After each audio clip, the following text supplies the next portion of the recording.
What is it that makes ENTJs like you? Let's get into it. All right, so let's get into some of the ways you can make ENTJs like you more. They definitely have certain priorities, which are definitely more likely to make them have, positive feelings as opposed to negative feelings. There's definitely some things you should avoid if you don't want to make them upset, which is probably the most important part. It's recommended to act similar to their golden pair, the INTP, because compatible functions, compatible interaction style, compatible temperament, all those things. So, if you know a little bit about INTPs, definitely try to act like them, and I'll get more into that and what that means. Try not to trigger their last two functions, their SI or their FE. You don't want to trigger these functions because if you trigger these functions, you're going to hit their super ego and they're going to not like you, and we'll get into what that means. And try to help them become more like their subconscious, enable them, embolden them, give them confidence to be more like their subconscious. So that's introverted feeling and extroverted sensing.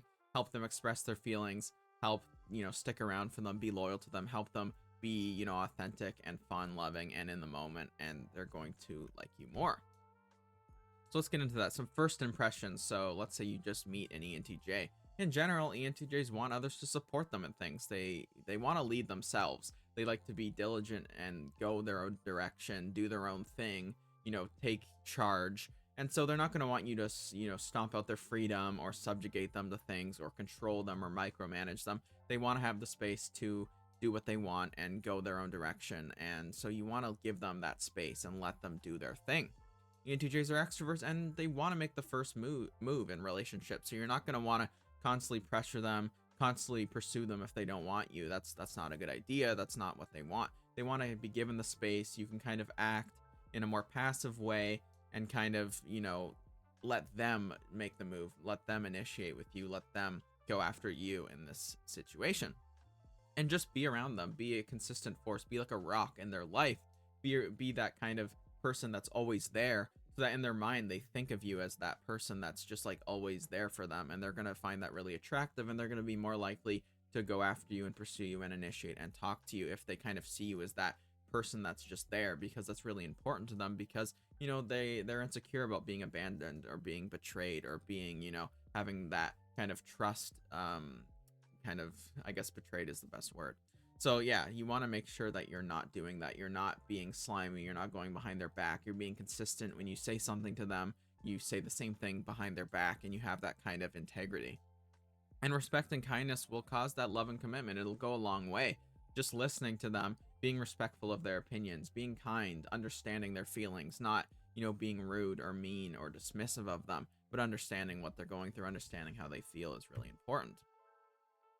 And if you're going long term, let's say you're in a relationship with them, they value people who are intellectually curious. So they don't want people who are closed minded or ignorant or don't like to change their opinions, don't like to learn, don't like to think, don't like to discuss things, don't like to debate at all. They're intellectually curious themselves, and they want somebody who's, thoughtful, who's able to analyze things, kind of like an INTP, and who's willing to hear new things out. They want someone who can give them independence. So like I said before, if you're in a long term relationship, don't, tell them what to do. Don't chain them to, this time you have to do this and then you have to do this. Don't like make them, a slave. They need that independence. They need that freedom to still be themselves, to still do what they want to do, even if they're in a relationship. They want someone who's kind and empathetic to their feelings. So make sure that you're understanding their feelings, that you're listening to their feelings, that you're trying to treat them with empathy and compassion and mercy, and really, understanding their feeling functions, that they're aspiring, they're trying to be a good person, they're trying to express their feelings more, they're trying to be more emotional in some ways. And that kind of effort, that, desire, you have to support that, you have to understand that. And yeah, be their loyal sidekick, support their dreams, be there for them, always, support what they want to do, always be consistent, be on time, be reliable for them, because if you're reliable over long periods of time, it's going to make them more endeared to you. So conclusions, ENTJs, they care about the future. They want that independence of choice. They want to know that they can always do what they want. They're not going to be stuck. They're not going to be obligated or forced into anything. They're not going to be, have no way out. You need to let them know that they can do what they want and that they have freedom no matter what. They want someone who's logical and sensible and intelligent. Don't want someone doing stupid things all the time, making illogical moves, not thinking things through, being airheaded. They want someone who's thought things through, is reliable, consistent, smart, isn't going to do things that are unintelligent. And please subscribe down below if you're seeing this. I see I interrupted the slide, but it really helps the channel. So they want someone who's caring and empathetic towards them as well. They want somebody, like I said, if they're sad because they have introverted feeling as their aspirational slot, it has a lot of negative emotion. It can have a lot of negative moods.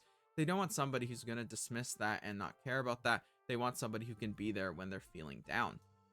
And yeah, like I've said many times before, they don't want to be abandoned. They don't want to be left alone. They want to be able to connect their memories to you because they have extroverted sensing as that child function. And you kind of act as a memory totem. When they see you, they remember things they did with you. They remember things about themselves. They remember things about you. And that history, that positive emotion and positive, attachment from a memory standpoint to you will really help them in their life. It can help them remember things. It can help them feel better about the past. So they don't want you to go away and abandon them, and then they're going to forget all of those good memories. So I hope this explains kind of a quick overview of some ways to make ENTJs like you more. If you want to learn more, you can go on our site ontype.ca. We have a free handbook and advising and typing if you want to get typed and understand if you're an ENTJ or someone you know is, or anything like that. And subscribe down below and leave a comment if you want to see more of this type of content, and have a great day.